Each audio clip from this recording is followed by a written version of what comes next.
시간 봉독할 말씀은 이따 설교 중 읽지 않을 말씀만 봉독하겠습니다. 여호수아서 8장 24절에서 29절까지 제가 봉독하겠습니다. 8장 24절에서 29절, 여호수아서 8장 24절에서 29절까지 말씀을 제가 봉독하겠습니다. 이스라엘이 자기들을 광야로 추격하던 모든 아이 주민을 들에서 죽이되 그들을 다 칼날에 엎드러지게 하여 진멸하기를 마치고 온 이스라엘이 아이로 돌아와서 칼날로 죽임에 그날에 엎드려진 아이 사람들은 남녀가 모두 12,000명이라. 아이 주민들을 진멸하여 바치기까지 여호수아가 단창을 잡아 든 손을 거두지 아니하였고 오직 그 성읍의 가축과 노략한 것은 여호와께서 여호수아에게 명령하신 대로 이스라엘이 탈취하였더라. 이에 여호수아가 아이를 불살라 그것으로 영원한 무더기를 만들었더니 오늘까지 황폐하였으며 그가 또 아이 왕을 저녁 때까지 나무에 달았다가 해질 때에 명령하여 그의 시체를 나무에서 내려 그 성문 어귀에 던지고 그 위에 돌로 큰 무더기를 쌓았더니 그것이 오늘까지 있더라. 아멘. 잠시 기도하고 여호수아서 8장 말씀을 살펴보도록 하겠습니다. 하나님 아버지, 저희로 또 여호수아서 8장 말씀을 살피게 하시니 은혜를 감사합니다. 이 시간 함께 이 말씀을 살필 때 하나님께서 우리 모두의 각 사람의 마음에 은혜를 허락하셔서 각 사람이 마땅히 들어야 될 말씀이 들려지게 하시고 듣게 하시고 또 들려지게 하셔서 그 말씀으로 인하여 생각을 바꾸고 삶의 태도를 바꾸는 놀라운 말씀이 되도록 역사해 주시옵소서. 그것을 간절히 사모하며 예수님 이름으로 기도드리옵나이다. 아멘. 네, 여러분 한 주 평안하셨습니까? 우리는 지난 주일 여호수아서 7장 그 후반부를 통해서 이스라엘 백성이 아이성 전투의 패배의 원인이 되었던 아간의 범죄를 해결하는 장면을 살펴보았습니다. 온 이스라엘 백성이 모여서 제비를 뽑아 12부족 중 한 부족을 택하고 택하여진 한 부족 중에서 또 제비를 뽑아 한 가문을 택하고 한 가문에서 한 가정을 택하고 그 가정에서 한 사람을 택합니다. 우연한 제비 뽑기를 계속 이어갔는데 결국 실제 범죄한 아간이 뽑혔습니다.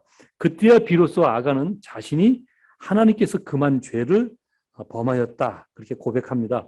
이스라엘 백성은 하나님의 말씀에 따라 아간과 그의 가족과 그의 소유를 모두 아골 골짜기로 끌어내 사람은 돌을 던져 죽이고 그의 소유는 모두 불살랐습니다. 저는 지난 주일 이 장면 자체만 보면 끔찍하다 못해 너무 잔인해서 성경을 읽는 분들이 하나님의 사랑을 의심한다 이렇게 말씀드렸습니다. 그러나 하나님은 그런 분이 아니라고 제가 또 말씀드렸죠. 하나님께서 제비 뽑는 과정을 길게 그렇게 우연에 다 아시면서 그렇게 길게 하신 이유는 아간에게 돌이킬 기회를 주신 것이다 이렇게 말씀드렸죠. 그리고 결국 회개하지 않는 아간과 그의 가족을 징계하도록 하신 것은 이스라엘 백성이 받을 징계를 최소화한 것이다 그렇게 말씀드렸습니다. 왜냐하면 마음에 하나님보다 금이나 은 같은 세상의 가치를 더 큰 가치로 여기는 마음이 아간 한 사람만 그런 마음을 갖고 있었던 것이 아니라 모든 이스라엘 사람들이 동일한 마음을 갖고 있었기 때문이다 이렇게 말씀드렸습니다.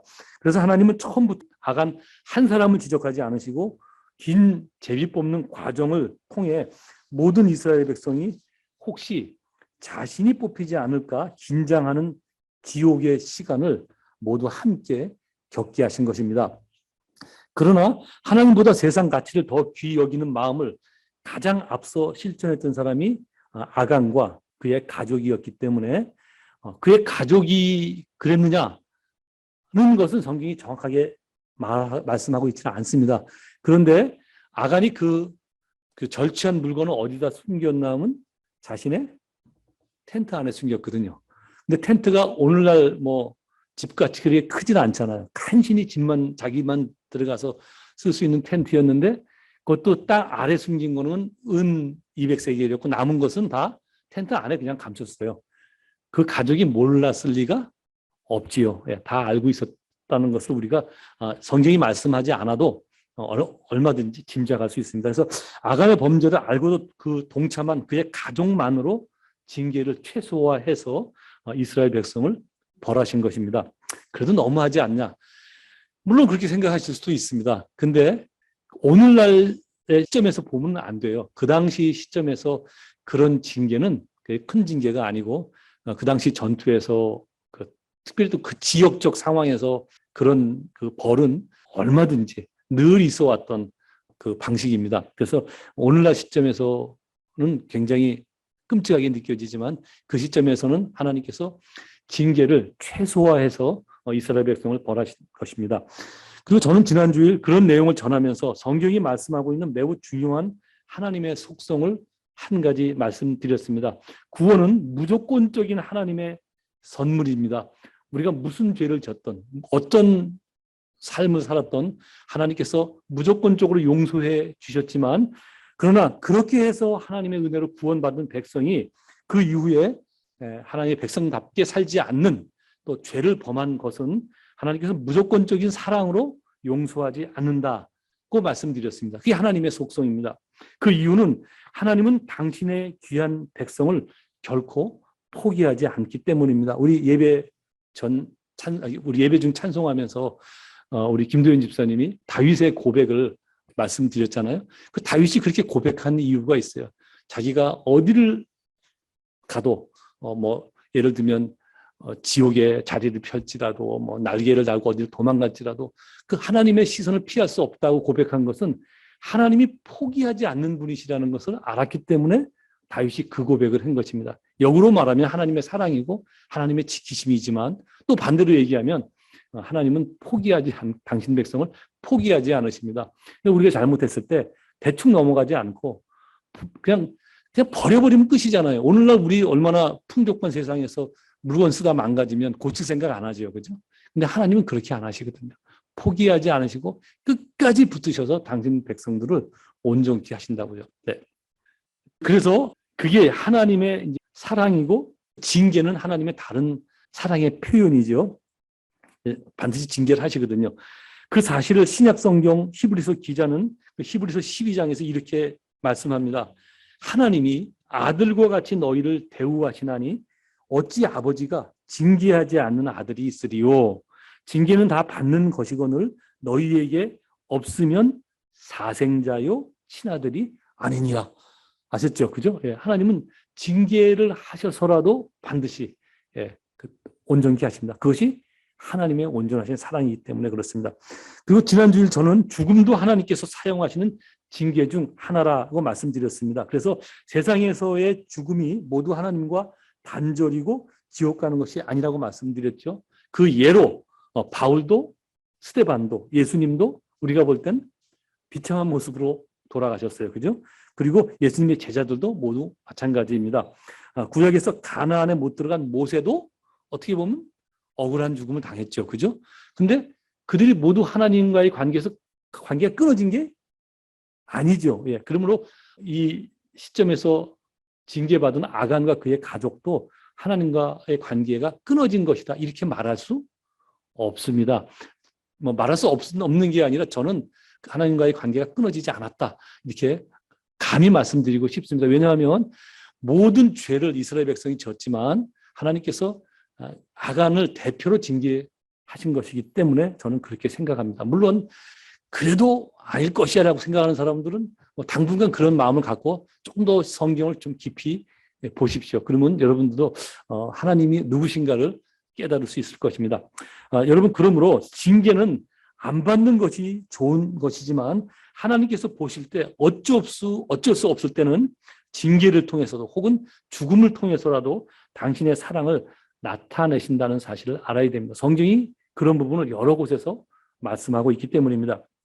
이어서 오늘 함께 살피려 하는 그 8장 본문은 7장에서 이스라엘 백성들이 자신들의 죄를 회개하고 이제 돌이키자 하나님께서 이스라엘 백성을 향해서 다시 마음을 돌이켜 축복하신 내용입니다. 과연 하나님은 마음을 돌이킨 이스라엘 백성을 어떻게 축복하셨을까요? 다 같이 제가 그 세 가지를 찾아냈어요. 첫 번째 거를 한번 살펴보도록 하겠습니다. 다 같이 8장 1절 읽겠습니다. 8장 1절 시작. 여호와께서 여호수아에게 이르시되 두려워하지 말라, 놀라지 말라. 군사를 다 거느리고 일어나 아이로 올라가라. 보라, 내가 아이 왕과 그의 백성과 그의 성읍과 그의 땅을 다 내 손에 넘겨주었으니. 예. 사실 이 얼른 봐도 다시 하나님께서 원래대로 돌이키셨어요. 근데 특별히 우리가 여기서 주목할 말씀은 두려워하지 말라, 놀라지 말라는 말씀입니다. 이 말씀은 여호수아에게 굉장히 특별한 말씀이기 때문에 그렇습니다. 이 말은 하나님께서 모세에게 하신 말씀인데 또 모세가 여호수아에게 하죠. 뭐라고 얘기하면 신명기 1장 21절에서 자기의 스승이었던 모세가 40년 전 가데스 바네아에서 자신을 가나안 땅에 정탐꾼으로 보낼 때 했던 말입니다. 그러니까 모세가 여호수아에게 그 40년 전 정탐꾼으로 보낼 때 그 말씀 두려워하지 말고 놀라지 말라 이렇게 말씀하거든요. 모세가 하나님께 들은 말씀을 여호수아에게 그렇게 한 것입니다. 그리고 40년 후에 모세가 여호수아에게 그 통치권, 지도권을 이렇게 넘길 때 똑같은 말을 합니다. 하나님이 나와 함께 하신 것처럼 너한테도 함께 할 것이니 두려워하지 말고 놀라지 말라. 그렇게 이야기를 하거든요. 근데 지금 그 말을 여호수아가 하나님께 직접 들은 것입니다. 즉 하나님께서 여호수아에게 하셨던 모든 약속을 그대로 회복시키셔서 여호수아에게 한 것입니다. 그러니까 우리는 평범하게 읽을 수 있는 말이지만 여호수아가 들을 때 하나님의 원하시는 원래의 마음이 그대로 회복되어진 것을 느낄 수 있는 것입니다. 여러분 그렇습니다. 하나님은 당신 백성이 회개하고 돌이키면 옛 잘못을 묻지 않고 당신의 약속을 회복시켜 주십니다. 이것이 성경이 늘 일관되게 말씀하시는 내용이고 오늘 본문이 그 내용을 표현하고 있는 것입니다.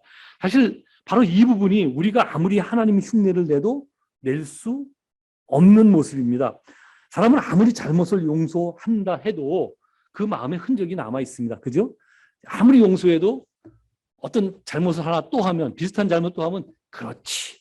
그런 마음이 들잖아요. 그죠? 이게 사람이 어쩔 수 없는 우리의 연약함이거든요. 그러나 하나님은 그렇지 않다고 성경이 여러 번 강조해서 말씀하시거든요. 예를 들면 그 예를 든 모습을 가장 잘 볼 수 있는 성경의 그 장면이 이스라엘의 왕정 시대예요. 하나님께서 이스라엘 백성을 가나안 땅에 집어넣자 그들이 이제 하나님을 주인 삼지 않고 지멋대로 살잖아요.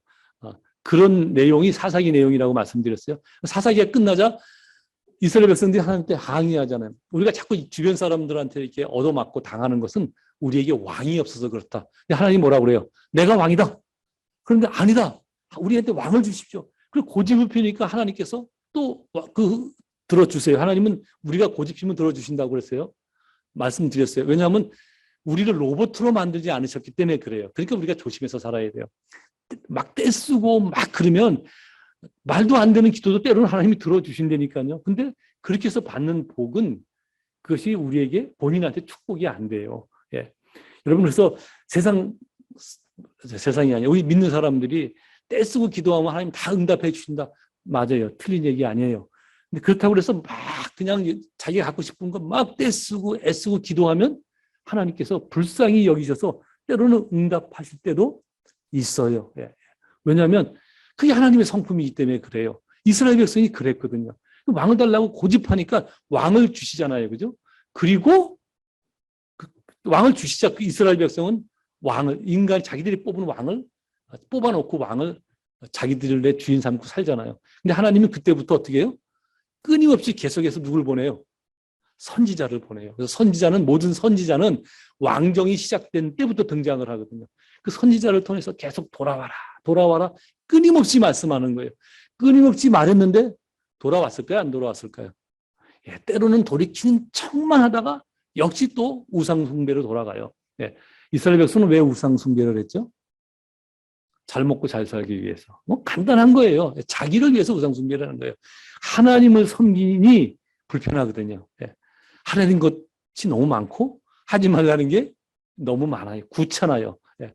두리번거리고 보니 이웃에 하나님 믿지 않는 백성들은 그런 거 아무것도 안 하고 사는데 아무 문제 없거든요. 그다지 악해 보이지도 않고. 그러니까 이왕이면 하나님 어차피 내 편이니까 잠깐 옆에 계시고 그들이 섬기는 신을 나도 좀 섬겨서 잘 먹고 잘 살았으면 좋겠다. 그 생각이 있어서 이스라엘 백성들은 늘 주변을 기웃거리면서 우상을 찾았습니다.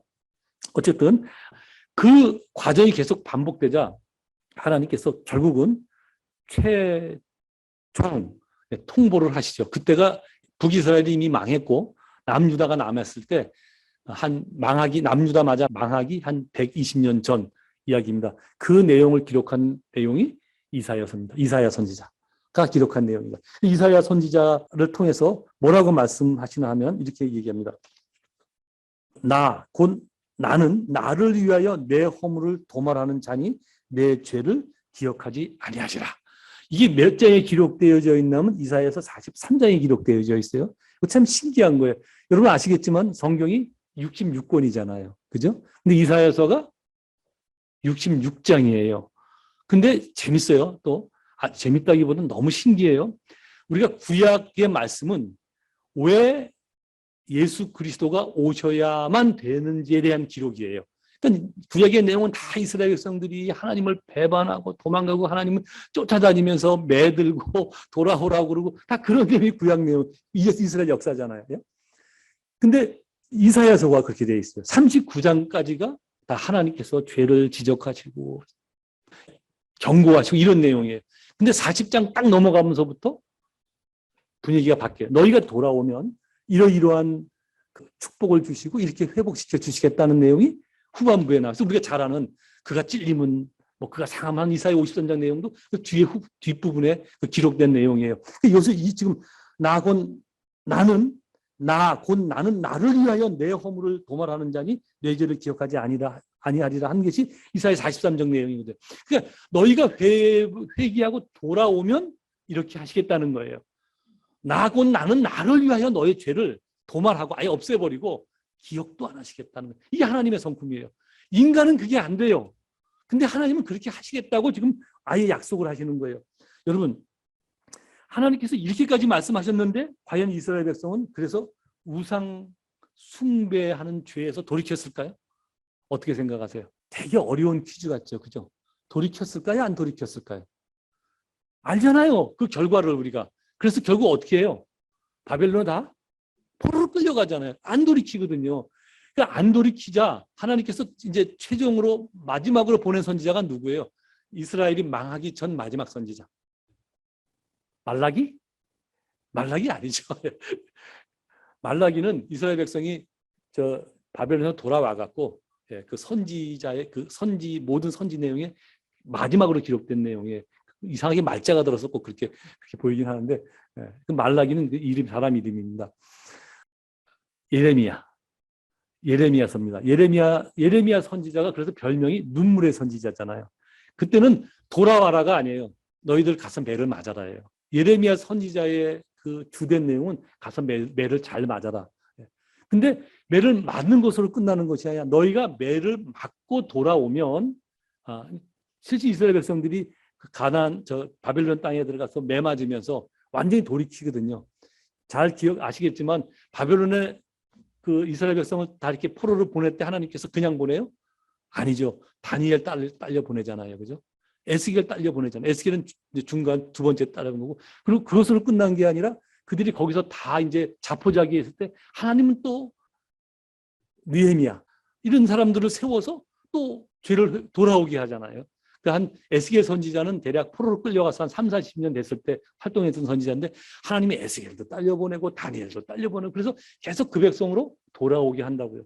그리고 그래서 그런 내용을 하나님께서 이미 아시니까 뭐라고 말씀하시냐면 예레미야 선지자한테 이렇게 얘기한다고요. 내가 그들의 악행을 사하고 즉 가서 얻어맞고 가나안에서 만약에 너희들이 회개하면 그리고 돌아올 때는 내가 그들의 악행을 사하고 다시는 그 죄를 기억하지 아니하리라. 여호와의 말씀입니다.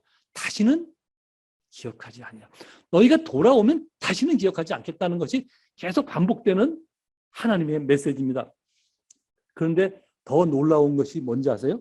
신약성경 히브리서 기자가 그 예레미야 선지자의 이 말, 다시는 그 죄를 기억하지 아니하리라, 여호와의 말씀이니라 하는 이 말을 히브리서 기자가 8장과 10장에서 두 번이나 똑같이 인용을 합니다. 인용을 하면서 뭐라고 말씀드리냐면 예수 그리스도로 인한 용서가 그러하다라고 전합니다. 놀랍죠. 그죠? 예수 그리스도로 인해서 그 죄가 용서받으면 하나님께서 그 죄를 다시는 기억하지 않으시겠다는 거예요. 놀랍지 않습니까, 여러분? 하나님의 성품입니다.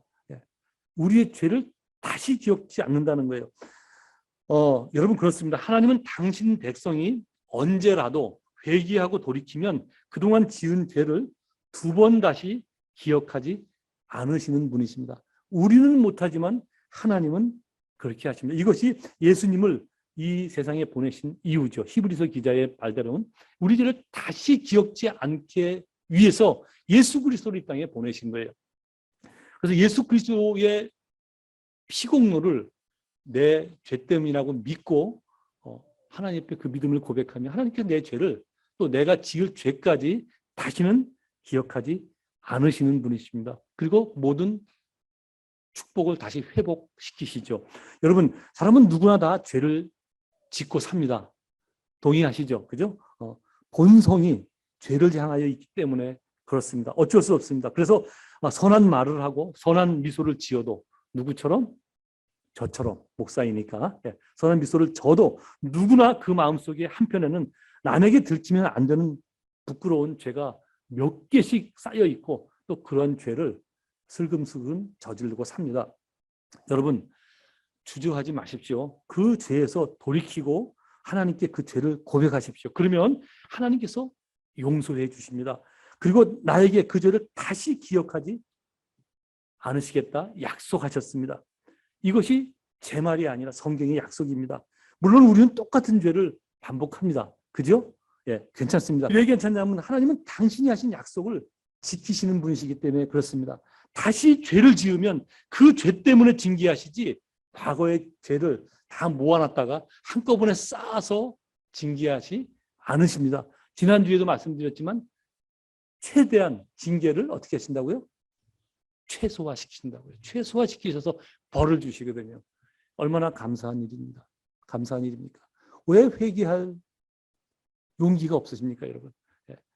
그냥 뭐 또 죄 지을 것인데 그러고 가두지 마시고요. 깨달아지면 어디 가서 눈 감고 손 잡고 이렇게 기도 안 해도 되잖아요. 그죠? 늘 얼른 마음을 돌이켜서 입으로 고백하고 마음으로 믿고 입으로 고백하면 여러분의 그 행위가 그 고백에 이렇게 얽매이게 돼 있거든요. 그러니까 점점 우리의 방향이 수정되게 돼 있어요. 죄를 고백하고 그다음에 또 안 하게 되어져 있거든요. 마귀는 그걸 이용해요. 너 또 그랬잖아. 너 기도 들으시겠어? 그럼 어떻게 하라고요? 그래, 내 기도 들어주시오. 그리고 밀어내야 돼요. 왜냐하면 우리가 하나님이 누군지 알잖아요. 하나님은 그러신 분이라고 성경이 약속하셨잖아요. 우리가 신앙생활을 이렇게 하는 거예요. 마귀한테 이기고 우리는 신앙생활을 할 수가 없어요. 왜냐하면 지금 이 세상을 누가 주관하고 있어요? 악한 마귀가 주관하고 있는 시기예요. 이 시기는 우리를 지혜롭게 지나가야 돼요. 어떻게? 신앙의 힘으로. 그 신앙의 힘은 뭐 성령이 충만해서 큰 눈물을 뜨고 뭐 아까 모두 역사를 일으키고 그러는 게 아니에요. 이렇게 하나님 앞에 돌아가는 것. 늘 하나님을 주목하고 자꾸 자기 자신을 쳐서 바울의 고백처럼 돌이키는 거예요. 여러분 바울도 그랬어요. 오호라 나는 권고한 자로다. 이 사망의 이 골짜기에 누가 나를 구원해 내겠느냐. 구원해 주겠느냐고. 바울도 그런 고백을 했다니까요. 우리도 마찬가지예요. 어떻게 세상 유혹과 죄의 유혹에서 하나님 앞에 불순종해서 자유롭게 살 수 있겠습니까? 근데 우리가 받은 축복은 하나님께 회복하고 회개하고 돌이키면 하나님께서 그 죄를 기억하지 않으시겠다는 거예요. 우리의 연약도 아시고 이 약속하신 거예요. 그죠? 우리를 너무나 몰라서 아유 잘하겠지 그랬는데 또 그러거든요. 몇 번 그러다 에휴 끝이다. 그리고 폐기 처분하지 않으신다니까요. 하나님은 당신 백성을 포기하지 않으신다고요. 그러니까 잘못이 깨달아지면 언제든지 얼른 돌이켜서 회개하고 하나님 도와주십시오. 저희 연약함 때문입니다. 저희 완악함 때문입니다. 하나님이 도와주셔야만 새로워질 수 있습니다. 그렇게 고백하고 회개하시고 돌아오시라고요. 돌아와야 우리가 새로워지잖아요. 어디서 여러분이 새로움을 얻을 수 있느냐고요. 여러분 다 있지요. 누구한테 말 못할 잘못, 게으름, 무익함, 완악함, 그죠? 다 있지 않습니까? 늘 돌이키고 매일매일 돌이키려고 애를 쓰는 이것이 신앙의 생활임을 기억하십시오. 두 번째로 회개한 이스라엘 백성에게 주신 하나님의 축복은 아이성 전투에서 승리케 하신 것입니다. 과연 어떻게 이기하셨을까요? 예, 다 같이 3절에서 23절까지 전체 내용인데 그 내용이 길지요. 다 같이 읽을 텐데 길어서 어떻게 읽나 하면 좌우 여기가 먼저 읽겠습니다. 이쪽이 좌우 이렇게 두 절씩 교대해 가면서 읽겠습니다. 저는 전 내용을 다 읽도록 하겠습니다. 왜냐하면 그 인터넷으로 제가 녹음해서 이것을 이제 올리는데 올릴 때 여기서 여러분들이 읽은 그 성경 소리는 녹음에 안 들어가요. 아예 안 들어가요. 그러면 듣다가 아무것도 안 들리면 그냥 채널 돌려버리거든요. 꺼버리거든요. 그러지 않게 하려면 제 목소리가 계속 들어가야 됩니다. 그러므로 저는 계속 다 읽고 여러분들은 두 절씩 읽는데 어느 쪽이 정확하게 또박또박 크게 잘 읽는지 제가 보도록 하겠습니다. 이기는 팀한테 저희가 선물을 드리겠습니다. 어떤 선물을 드릴까요? 기대하면서 이쪽 먼저 3절 두 절씩 시작. 이에 여호수아가 일어나서 군사와 함께 아이로 올라가려 하여 용사 3만 명을 뽑아 밤에 보내며 그들에게 명령하여 이르되 너희는 성읍 뒤로 가서 성읍을 향하여 매복하되 그 성읍에서 너무 멀리 하지 말고 다 스스로 준비하라. 나와 나를 따르는 모든 백성은 다 성읍으로 가까이 가리니 그들이 처음과 같이 우리에게로 쳐 올라올 것이라. 그리할 때에 우리가 그들 앞에서 도망하면 그들이 나와서 우리를 추격하며 이르기를 그들이 처음과 같이 우리 앞에서 도망한다 하고 우리의 유인을 받아 그 성읍에서 멀리 떠날 것이라. 우리가 그들 앞에서 도망하거든 너희는 매복한 곳에서 일어나 그 성읍을 점령하라. 너희 하나님 여호와께서 그 성읍을 너희 손에 주시리라. 너희가 그 성읍을 취하거든 그것을 불살라 여호와의 말씀대로 행하라. 보라 내가 너희에게 명령하였느니라 하고 그들을 보내매 그들이 매복할 곳으로 가서 아이 서쪽 베델과 아이 사이에 매복하였고 여호수아는 그 밤에 백성 가운데서 잤더라. 여호수아가 아침에 일찍이 일어나 백성을 점호하고 이스라엘 장로들과 더불어 백성의 앞서 아이로 올라가매 그와 함께한 군사가 다 올라가서 그 성읍 앞에 가까이 이르러 아이 북쪽에 진치니 그와 아이 사이에는 한 골짜기가 있더라. 그가 약 5천 명을 택하여 성읍 서쪽 베델과 아이 사이에 매복시키니 이와 같이 성읍 북쪽에는 온 군대가 있고 성읍 서쪽에는 복병이 있었더라. 여호수아가 그 밤에 골짜기 가운데로 들어가니 아이 왕이 성읍 백성과 함께 일찍이 일어나 급히 나가 아라바 앞에 이르러 정한 때에 이스라엘과 싸우려 하나 성읍 뒤에 복병이 있는 줄을 알지 못하였더라. 여호수아가 온 이스라엘이 그들 앞에서 거짓으로 패한 척하여 광야길로 도망하매 그 성읍에 있는 모든 백성이 그들을 추격하려고 모여 여호수아를 추격하며 유인함을 받아 아이 성읍을 멀리 떠나니 아이와 베델에 이스라엘을 아니한 자가 하나도 없으며 성문을 열어놓고 이스라엘을 추격하였더라. 여호와께서 여호수아에게 이르시되 내 손에 잡은 단창을 들어 아이를 가리키라. 내가 이 성읍을 내 손에 넘겨주리라. 여호수아가 그의 손에 잡은 단창을 들어 그 성읍을 가리키니 그의 손을 드는 순간에 복병이 그들의 자리에서 급히 일어나 성읍으로 달려 들어가서 점령하고 곧 성읍에 불을 놓았더라. 아이 사람이 뒤를 돌아본즉 그 성읍의 연기가 하늘에 닿은 것이 보이니 이 길로도 저 길로도 도망할 수 없이 되었고 광야로 도망하던 이스라엘 백성은 그 추격하던 자에게로 돌아섰더라. 여호수아가 온 이스라엘이 그 복병이 성읍을 점령함과 성읍에 연기가 오름을 보고 다시 돌이켜 아이 사람들을 쳐 죽이고 복병도 성읍에서 나와 그들을 치매 그들이 이스라엘 중간에 든지라. 어떤 사람들은 이쪽에서 어떤 사람들은 저쪽에서 쳐 죽여서 한 사람도 남거나 도망하지 못하게 하였고 다 같이요 아이 왕을 사로잡아 여호수아 앞으로 끌어왔더라. 그리고 그 결과는 아까 제가 예배 그 전에 예배 참 처음에 그 봉독해 드렸던 그 말씀대로 됐습니다.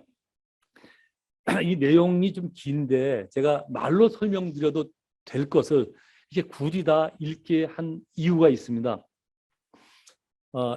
여호수아서를 못 잡아도 한 1년 반 정도 설교할 것 같은데 벌써 한 6개월 정도 설교를 했잖아요.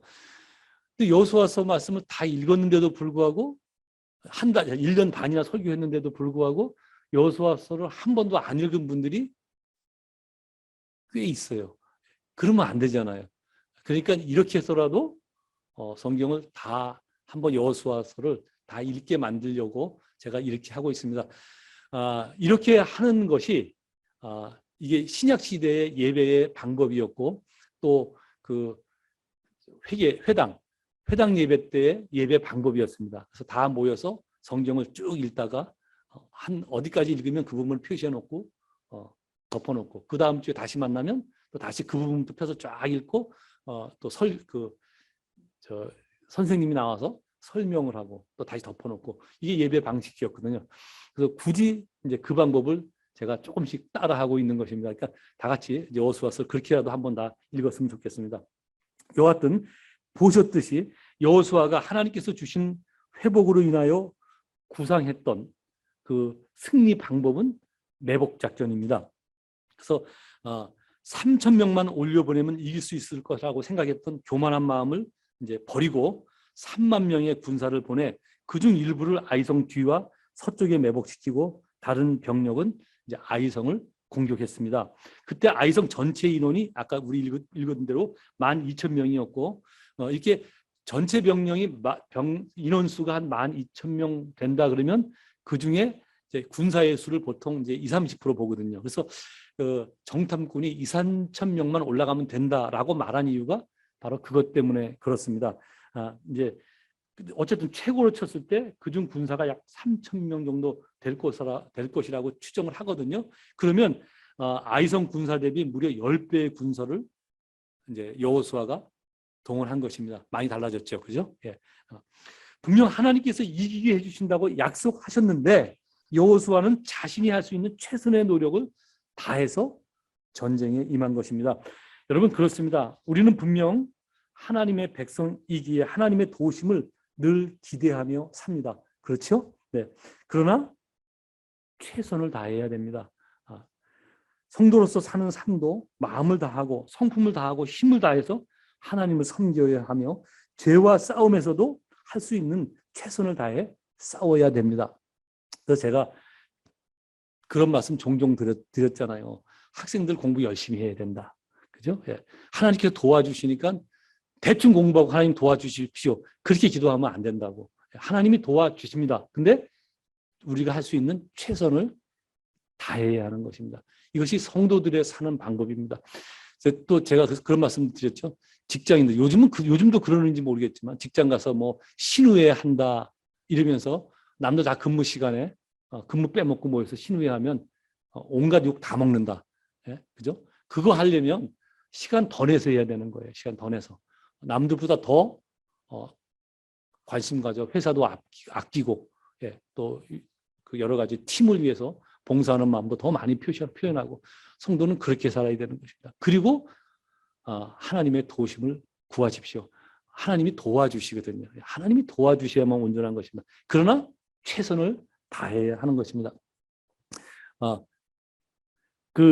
그래야 하나님께서 도우신다는 말이 아니죠. 하나님께서 도우시기에 더욱 최선을 다해 그렇게 살아야 하는 것입니다. 하나님께서 그것을 원하시기 때문에 그렇습니다. 여하튼 작전대로 앞에서 본진이 아이성을 공격하다 마치 패한 뜻에서 쫓겨 도망하니 아이성의 군인들이 이스라엘 군인을 잡기 위해 성 밖으로 나와 성 멀리까지 쫓아옵니다. 그때 매복했던 군인들이 성으로 들어가 성을 점령해 버립니다. 그리고 도망하던 이스라엘 군인들은 방향을 돌려 아이성 군인들을 쫓아온 아이성 군인들을 공격합니다. 모든 일이 작전대로 돼서 이스라엘은 우리가 읽은 대로 확인했듯이 대승을 거둡니다. 여러분, 그런데 사실 이 매복 작전은 특별한 건가요? 하나도 특별한 거 아니에요. 그때나 지금이나 매복 작전은 전쟁에 있어서 늘 있어요. 매복 작전이 없는 전쟁은 없어요. 없는 게 이상하죠. 여러분, 지금 전쟁 한참 우리 일어나고 있잖아요. 가슴 아픈 이야기지만 러시아와 우크라이나가 전쟁을 벌여서 수많은 사람이 지금 죽고 있습니다. 특별히 그 러시아가 우크라이나를 점령 침공할 때 한 일주일이면 끝날 줄 알았는데 열심히 지금 헤매고 있잖아요, 그죠? 많은 그 탱크들이 부서지고 있는데 그렇게 헤매고 있는 이유가 뭔지 아세요? 매복 작전이거든요. 우크라이나 군에 그 숨어서 뭐 탱크로 안 되니까 전부 그 옛날 구닥다리 그 병기인데 요즘에 그런 병이 잘 취급도 안 해주는데 그 우크라이나에서 아주 잘 쓰이고 있어요. 매복했다 그거로 그냥 탱크를 부시기 때문에 우크라이나가 지금 러시아가 우크라이나에서 맥을 못 추고 당하고 있습니다. 엄청 큰데도 매복 작전은 모든 전쟁에 있는 아주 일반적인 작전입니다. 근데 그 흔한 작전으로 이스라엘이 아이성 전투에서 쉽게 크게 승리한 것입니다. 이상하죠, 그죠? 이상하죠. 이거 놀랍네. 놀라운 작전인가요? 아니요, 하나도 놀라운 작전이 아니에요. 아주 평범한 작전입니다. 여러분, 승리의 비결은 작전의 그 놀라움과 새로움 데 있지 않습니다. 그것이 승리의 원인이 아니라는 사실을 우리는 기억해야 됩니다. 명심해야 됩니다. 하나님께서 그 작전을 이기게 하셨기 때문에 그렇습니다. 마땅히 생각해야 될 매복에 대한 대처를 아이성 왕이 하지 않아요. 여러분, 하나님의 그 도우시는 방법이 그런 거예요. 마땅히 해야 할 것들을, 마땅히 있어야 될 것들을 하나님께서 못하게 하시고 막고 또는 가려서 앞이 안 보이게 해주시거든요. 이런 전쟁의 방법은 이제 앞으로 이 여호수아 살필 때 계속해서 볼 것입니다. 마땅히 봐야 될 것들을 못 보게 만들고 이렇게 하시거든요. 작전의 특별함에 있지 않다는 사실입니다. 즉 승리는 방법에 있는 것이 아니라 누가 돕느냐에 있습니다. 누가 돕느냐. 명심하셔야 됩니다. 그래서 시편 기자가 이렇게 말씀합니다. 여호와께서 집을 세우지 아니하시면 세우는 자의 수고가 헛되며, 놀랍죠, 그죠? 여호와께서 성을 지키지 아니하시면 파수꾼의 깨어 있음이 헛되도다. 시편 127편 1절 9절입니다. 아주 유명한 구절이죠. 하나님께서 하셔야 가능한 것입니다. 여러분, 그렇습니다. 사람들이 아무리 인생 계획을 그럴듯하게 세울지라도 하나님께서 돕지 않으면 그 계획은 결코 성공하지 못합니다. 여기서 사람들은 누구를 가리킬까요? 세상 사람들을 말하는 걸까요? 성도를 말하는 것일까요? 성도들. 아무리 그럴싸하게 여러분이 인생 계획을 세우고 잘 진행시켜 나가도 어느 정도는 될 수 있는 것 같겠죠, 그죠? 근데 하나님께서 돕지 않으시면 성공할 수가 없습니다. 왜냐하면 하나님의 백성이기 때문에, 하나님이 포기하지 않기 때문에 그렇다는 사실을 여러분 알아야 돼요. 지금의 어느 정도의 성공을 보고 나 성공했어, 괜찮아, 착각하지 마십시오. 하나님은 포기하지 않으십니다. 여러분이 그것을 가치로 여기는 한, 세상의 것들을 가치로 여기는 한 하나님은 포기하지 않으신다는 사실을 아셔야 돼요. 그리고 제가 늘 말씀드리죠. 사다리 이론. 높이 올라가면 올라갈수록 떨어질 때 아프다. 떨어져 아프다. 그 두려움을 갖고 하나님을 섬기셔야 돼요. 하나님은 포기하지 않으신 분입니다. 하나님은 당신 백성에게 최고의 가치이기를 원하세요. 가치가 되기를 원하신다고요. 하나님이 욕심이 많아서 그런 것이 아니라 그것만이 우리의 살 길이고 우리가 온전한 길이기 때문에 그래요. 우리 안에 있는 죄성을 그렇게 다스리지 않으면 우리 스스로 감당하지 못할 단계로 들어가기 때문에 하나님은 그렇게 하시는 거예요. 그래서 오늘 하나님은 지금도 졸지도 주무시지도 않고 우리를 강제하지 않으시지만 당신이 우리를 향해 바라는 마음이 있어요. 졸지도 주무시지도 않고 바라는 마음. 이게 뭔지 아세요? 우리가 하나님을 최고의 가치로 여기고 사는 거예요. 그렇게 사는 거예요. 근데 세상 사람들은 그렇지 않지요. 세상 가치를 따라 산단 말이에요. 죄송하게 성도들조차도. 그래서 뭐예요? 성공하고 많이 갖고 편하게 살고 이런 것들이 세상 가치고 이 가치를 위해서 하나님을 끌어들이는 하나님을 수단으로 사용하는 거예요. 하나님 내가 이거 갔는데 이거 주십시오. 도와주십시오. 하나님이 수단이 되면 하나님이 양보 안 하신다니까요.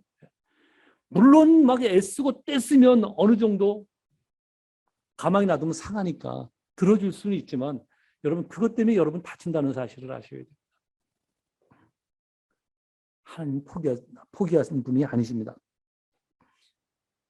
여러분 하나님이 도우시면 부족하게 계획을 세웠을지라도 하나님께서 성공한 인생을 살게 해주십니다. 매복작전 특별한 거 아니었어요. 근데 하나님께서 승리하게 해주시거든요. 바로 이것이 하나님께 돌이킨 자가 받는 축복임을 명심하십시오. 네. 회개한 이스라엘 백성에 주어진 세 번째 축복은 이스라엘 백성이 마지막 축복이죠. 이스라엘 백성이 하나님 백성으로 사는 삶을 지속할 수 있도록 하나님께서 힘을 주신 것입니다. 가나안 전쟁, 정복 전쟁을 계속할 수 있도록 하나님께서 도우신 것이거든요. 그게 뭘까요? 하나님은 여리고성 전투와는 다르게 아이성을 빼앗은 후 그곳에서 탈취한 귀중품을 모두 이스라엘 백성이 가지도록 허락하셨습니다. 8장 2절을 함께 읽도록 하겠습니다. 8장 2절 시작. 너는 여리고와 그 왕에게 행한 것 같이 아이와 그 왕에게 행하되 오직 거기서 탈취할 물건과 가축은 스스로 가지라. 너는 아이성 뒤에 복병을 두지니라 하시니. 이게 어떤 전투와 완전히 달라졌죠? 여리고성 전투와 완전히 달라졌어요. 하나님이 변덕이 심하셔서 그렇게 하셨을까요? 아니 바로 앞에서는 갖지 말라고 그래서 또 가진 사람은 막 벌하시고 그러시더니 전투 한 장면이 바뀌니까 이번엔 또 다 가지라 그런단 말이에요. 이거 우리 데리고 농담하시는 것도 아니고 어느 장단에 춤을 춰야 되나 그런 생각을 하실 수 있는데 하나님은 변덕이 심하신 분이 아니십니다. 늘 일관된 하나님의 마음이 있습니다. 그 사실을 알아야 됩니다. 우리가 아는 대로 가나안 정복 전쟁은 이미 승리가 약속된 전쟁입니다. 그렇죠? 그죠? 승리가 약속된 전쟁입니다. 당연히 세상의 가치로 여기는 것들이 전리품으로 생길 수밖에 없는 그런 전쟁입니다. 문제는 전리품으로 얻은 그런 세상의 가치는 사람이 살아가는 데 필요한 것이지 하나님께서 그런 세상의 가치를 이스라엘 백성에게 풍성히 주시려고 가나안 땅을 정복케 하신 것이 아니잖아요. 그죠? 하나님의 목적은 다른 데 있는 거예요. 이스라엘 백성이 하나님의 백성으로 살 수 있도록 그 땅을 주신 거예요. 근데 이스라엘 백성이 그 땅에서 그렇게 사는 과정에서 무엇이 얻어지죠? 세상에 가치들이 전리품으로 얻어지게 되어 있어요. 그때 되면 그때 이스라엘 백성들이 변해요. 여러분 변해요, 안 변해요? 변해요. 사람도 다 변해요. 오늘날 우리도 똑같이 변해요. 이 구약 성경은 하나님이 누구신가에 대한 면을 우리한테 보여주는 책이라면 또 한 반면으로 인간이 누구인가를 보여주는 책이기도 하거든요. 이스라엘 백성이 그 전리품을 취하면 그때부터 변하게 되어 있어요. 그것이 자기 삶의 가치가 되어져요. 바로 그렇게 돌아가거든요. 그래서 세상의 것들을 더 가지기 위해서 하나님을 수단으로 여겨요. 그리고 수단도 모자라 다른 신을 찾잖아요. 우상 숭배는 전부 자기 자신을 위하는 것이라고 그랬죠. 오직 하나님이 위할 때 우리가 안전한데 이스라엘 백성들은 그게 아니라 스스로 자기 자신을 위해서 우상을 찾는 거예요. 여러분 그런가 안 그런가 한번 스스로도 한번 생각해 보십시오. 하나님이 도우심이 목적일 때가 있었죠. 하나님 내 인생에 도와주십시오. 그래서 여러분 어느 정도 얻었어요. 다 얻은 분이잖아요 지금. 그죠? 대부분 다 얻었잖아요. 얻었을 때 여러분이 마음이 변했는지 안 변했는지 스스로 한번 생각해 보십시오.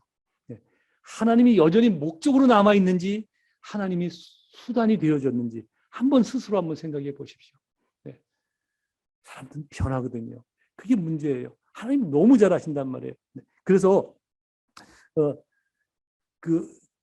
그것을 이스라엘 백성이 하나님께서 이스라엘 백성이 그렇게 될 것을 알기 때문에 가나안 땅에서의 첫 전투에서 얻은 전리품을 하나님께 바치라 그렇게 말씀하신 것입니다. 조금 더 설명하겠지만 이 첫 번째는 다 상징적인 거거든요.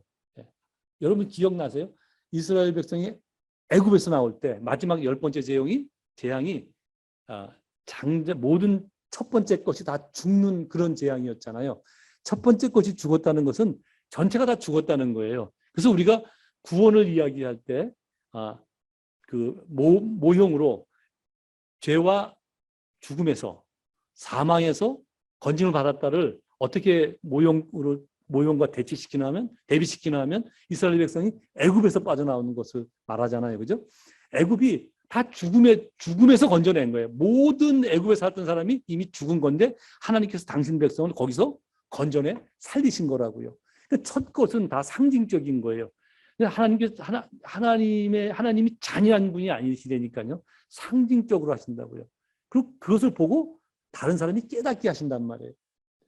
첫 것은 다 그런 거예요. 또 그거 외에도 여기 시간이 되면 이것도 찾아 읽었으면 좋겠네요. 여러분 집에 가서 한번 찾아보십시오. 잠언 3장 9절에서 10절 보면 첫째는 첫 열매를 첫 것은 내 것이 다 나에게 바쳐라 이렇게 말씀하시거든요. 하나님이 욕심이 많아서 그러신 것이 아니라 상징적인 거예요. 상징적인 거. 어쨌든 그래서 하나님은 이스라엘 백성이 가치로 여겨야 할 것들을 그 마음에서 버리게 하기 위해서 제 말이 아니라 지난주에 살펴봤지만 여호수아서 7장 12절에 바친 물건을 너희 마음에서 온전히 멸하지 아니하면 즉 끊어내지 아니하면 이런 이 표현이 중요하다고 말씀드렸죠. 그렇게 하기 위해서 바치라 그렇게 상징적으로 말씀드렸 것입니다. 여리고성 전투는 가나안 정복 전쟁의 첫 번째 전쟁이잖아요. 그래서 하나님께서 그런 차원에서 여리고성에서 얻은 전리품을 모두 하나님께 바치라. 너희 마음에서 끊어내라. 그렇게 말씀하신 것입니다. 그래서 죄송합니다. 즉 세상의 가치가 너희의 주인 되지 못하게 하라는 그런 말씀이었습니다. 그러나 성도가 세상을 살 때 세상이 가치로 여기는 것들이 필요할까요? 안 필요할까요? 필요하죠. 돈 필요하지 않은 적이 있나요? 필요하죠. 그죠? 돈 필요하고 때로는 또 우리가 성공도 해야 되잖아요. 출세도 해야 되고 다 해야 됩니다. 여러분 시간이 좀 지나갔지만 이것만은 좀 설명하고 지나갈게요. 여러분들이 착각하지 말아야 될 게 박사학위를 따고 뭐 교수가 되거나 어떤 좋은 연구소의 연구원이 되거나 또 사업을 하는 사람은 크게 돈을 벌거나 이것만이 성공일까요? 그렇지 않아요, 여러분. 하나님은 이 땅에서 10달란트 준 사람도 있고 5달란트 준 사람도 있고 1달란트, 2달란트 다 달라요. 근데 하나님은 공정하신 분이라고 성경이 말하고 있거든요. 그것을 나타내 보여주셨잖아요. 5달란트 맡은 사람이나 2달란트 맡은 사람이나 어떻게 해요? 축복이 동일해요. 여러분들 같이 그 가방끈이 긴 사람들은 가방끈이 긴 것만큼 하나님의 영광을 위해서 살아야 돼요. 근데 가방끈이 비교적 짧은 사람은 나는 복도 못 받아. 그게 아니에요. 거기서 하나님 앞에 영광을 돌리고 살면 하나님께서 똑같이 크게 여기신다니까요. 너무 잘 아세요. 우리의 상황을. 주어진 상황에서 충성하면 되는 거예요. 제가 그래서 그 말씀 드리잖아요. 여러분 여기서 뭐 길어야 뭐 7, 8년, 짧게는 뭐 5, 6년 저와 같이 신앙생활하면서 이 유학 기간이니까 그냥 어차피 내 교회가 아니고 나는 이제 다 여기서 졸업하고 내 교회 찾아가면 거기서 내가 봉사할 거야. 유학 기간에는 공부만 잘하면 되지. 그렇게 생각하지 말라고 말씀드린 이유가 이거예요. 유학 기간인 거 누가 더 잘 아세요? 하나님이 잘 아세요. 그래서 이 주어진 기간에 하나님을 향해서 하나님께서 맡긴 교회를 위해서 그죠?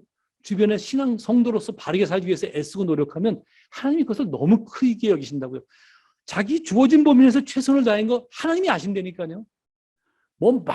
어떤 사람은 하나님 잠시만 내가 사업해서 엄청 많이 벌어서 하나님 앞에 큰 교회 하나 저드리겠습니다. 필요 없습니다. 필요 없는 건 아니죠. 해야죠. 그 사람도 해야 되는데 그렇게 한 거나 여러분 그 두 랩돈밖에 없는 그 작은 가난한 여인의 그 헌금이나 하나님께서 어떤 걸 더 귀히 여기시는지 성경이 말씀하고 있잖아요. 예수님이. 주어진 상황에서 최선을 다하면 되는 거예요. 너무 다 하나님이 아시거든요. 어쨌든 이제 그게 여러분이 뭐 나는 뭐 하길 많이 가있어 그렇게 생각하시면 안 된다는 말씀은 여러분이 주어진 자리에서 최선을 다해야 되는 것입니다. 그래서 어쨌든 학위도 필요하고 성공도 필요하고 돈도 다 필요합니다. 필요해서 하나님이 여러분에게 필요한 만큼 사용하려고 여러분에게 그것을 주신 거예요. 그러니까 여러분 받은 만큼 더 신경 쓰셔야 된다는 사실을 잘 기억하십시오. 예. 그래서 하나님은 아이성 전투부터는 싸워서 얻은 전리품을 모두 이스라엘 백성이 사용하도록 허락하신 것입니다. 앞으로 보시면 알겠지만 나한테 바치라 이렇게 말씀하지 않으시거든요. 왜냐하면 이스라엘 백성이 가나안 땅에서 삶을 영위해 갈 때 필요한 것들이에요. 그리고 전투를 이어갈 때 필요한 것들이거든요. 하나님께서 하늘을 열었으면 떨고 주지 않잖아요. 얻어서 얻은 것들을, 싸워서 얻은 것들을 사용하게 하신다고요. 여러분들이 열심히 노력해서 얻은 것들을 하나님이 사용하게 하고 쓰시게 하신다니까요. 하나님께서, 그게 이스라엘 백성이 죄에서 돌이키자 하나님께서 주신 축복이에요. 다 사용하도록. 또 계속 성도로서 살아갈 수 있도록 하나님이 힘을 주시잖아요. 여러분, 그렇습니다. 하나님은 당신 백성이 삶을 돌이켜 하나님을 따른다고 해서 세상 가치로 여기는 것들을 모두 빼앗고 사용 못하게 하지 않으십니다. 오히려 세상에서 하는 동안 그런 것들을 필요한 만큼 채워주시죠. 넉넉히 주신다고 말씀하셨잖아요. 넉넉히, 그죠? 넉넉히 주신다고 말씀하셨잖아요. 우리가 세상을 사는 동안 세상이 가치로 여기는 것들도 당연히 필요하기 때문에 그렇습니다. 그럴 때 우리가 늘 잊지 말아야 할 것이 있죠. 그것은 하나님은 당신 백성이 그런 세상의 가치를 제일의 가치로 여기고 사는 것을 용납하시지 않는다는 사실입니다. 명심하십시오. 세상 가치가 악해서가 아니라 그것 때문에 하나님의 백성이 망가지는 것을 용납하지 않기 때문에 그렇습니다. 여러분, 하나님을 아는 것이 신앙의 힘입니다. 저는 이 말씀 드릴 때마다 안타까워요. 하나님을 아는 것이 신앙의 힘인데 자꾸 하나님을 이용하려고 하는 사람들이 너무 많아요. 물론 목사들의 죄입니다. 목사들의 실수입니다. 자꾸 그렇게 설교하잖아요. 열심히 기도하십시오. 하나님이 모든 것을 채워주실 것입니다. 하나님이 수단이 됐어요? 목적이 됐어요? 수단이 됐잖아요. 하나님은 수단이 아니시라니까요. 하나님이 목적이셔야 됩니다. 여러분, 하나님을 아는 것이 신앙의 힘입니다. 하나님은 당신 백성이 회개하면 언제든지 당신의 돌보심 또한 회복시켜 주시고 약속도 회복시켜 주십니다. 그리고 지은 죄를 기억하지 않으십니다. 또한 필요한 모든 것을 공급해 주십니다. 그 말씀드렸잖아요. 그 나라의 일을 먼저 구하라. 그러면 너에게 그 외에 필요한 모든 것들을 더하여 주시겠다. 약속하셨잖아요. 하물며 너희 일까 그냥. 그죠? 다 하나님께 하신 약속이잖아요. 예수께서 하신 약속이잖아요. 왜 이 말씀을 잊고 삽니까? 그죠? 이제는 우리가 바뀌어야 되죠. 내 삶의 가치가 무엇인지를 봐야 되죠. 하나님이 가치가 되고 하나님이 뜻이 내 삶의 가치가 되어야 돼요. 물론 연약해서 그 가치를 구현하고 살지 못할 때가 많아요. 그래서 그것 구현하고 살려고 애쓰고 노력하는 것, 이게 신앙의 싸움이거든요. 그 싸움을 여호수아서는 어떻게 하라고 우리에게 가르쳐주고 있는 거예요. 성도는 신앙의 싸움을 싸워야 돼요. 이 하나님 백성으로 살기 위한 땅이거든요. 하나님 백성으로 살려면 그 땅에 있는 원주민은 몰아내야 되잖아요. 그죠? 여러분 마음에 원주민 다 있잖아요. 욕심 많은 원주민 있어요? 없어요? 남 미워하는 원주민 있어요? 없어요? 예? 세상 향하는 그 욕심 있어요? 없어요? 이 원주민 다 몰아내야 되는 거예요. 여러분, 이 원주민하고 싸움을 싸워야 되는 거예요. 싸워서 가지라 말씀하셨다는 사실을 우리가 분명하게 기억하십시오. 여러분, 하나님은 또한 필요한 모든 것을 우리가 회개하고 돌이키면 언제든지 다시 공급해 주십니다. 마치 시냇가에 심긴 나무가 계절을 쫓아 열매를 맺는 것 같이 그렇게 하십니다. 이러한 하나님과 함께하는 기쁨이 저와 여러분의 삶에 늘 있기를 간절히 소망합니다. 아멘. 예, 다 같이 기도하겠습니다.